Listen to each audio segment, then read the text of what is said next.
An advocate for human rights says Africa's response to the conflict in Sudan has not produced tangible solutions to the ongoing humanitarian crisis.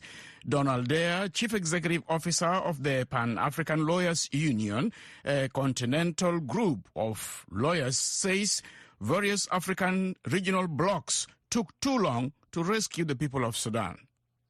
Since the Genuine People's Revolution in 2019, and then the two sets of military coups in 2019 and 2021, and the way the various bodies of the international community, both African and non-African, have handled this matter, it was obvious that we were going to come to this point.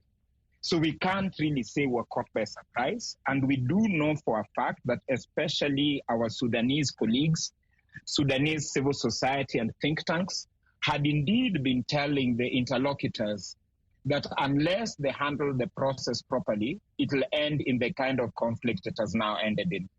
So it is really our fault as the international community that we didn't stop this in advance. And let's talk about continental response. I'm talking about Africa because Sudan is in Africa. How would you gauge the response from African leaders? I would say, John, that if you look at the major crisis afflicting the continent right now, Sudan is just the worst, but it is not the only one. Africa and African institutions are not at their best right now. We had a glorious honeymoon period 15 years ago, 5 years after the move from the OU to the AU, when all these new norms, all these new instruments, all these new mechanisms we had formed, including the Peace and Security Council of the African Union, were working at their peak. But we now have a situation where the continental body is not at its best. That's the African Union and its various organs, institutions, specialized agencies. And unfortunately, the regional mechanisms, in this case, for instance, the Intergovernmental Authority on Development, IGAD, is also not at its best. So we are having a jumbled, confused, mixed up response where we don't know who is really leading, whether it is the AU, whether it is IGAD, or who else. We're also seeing initiatives being started by other states, including the Kingdom of Saudi Arabia and the United States of America. So it is actually a mixed hodgepodge of some things here, some things there, without clarity and without leadership. And no wonder we haven't moved better over the last 1 year on Sudan, or indeed on the other crisis in the Horn of Africa. The African Union has been touting its motto, solving African problems using African solutions. And you're just telling me it appears like somebody's sleeping on the wheel. That really is the crux of the matter, John. For us as African citizens and as Pan-Africanists, we actually do believe in African solutions to African problems, or at least African-led solutions to African problems, because for some of these African problems, it is not just African actors. If you look at Sudan, for instance, we are seeing interests of several states in the Gulf and the Middle East directly meddling on one side or the other, at least between the two major military actors.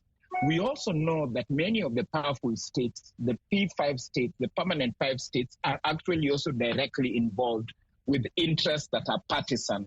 So it really is an international problem happening in Africa rather than an African problem. If you look at the issues of accountability, which is close to your heart, what should be done to realize these accountability mechanisms work to deter the men and women in uniform from continuing with crimes that are being reported by aid agencies? If you look at the law and policy of the African Union itself, because the African Union has the African Union Transitional Justice Policy Framework, they say that very clearly that a transitional justice approach must include all elements, including accountability. And accountability is both at the level of the state, which has the utmost responsibility to protect its citizens, and then at the level of individual perpetrators or groups of perpetrators.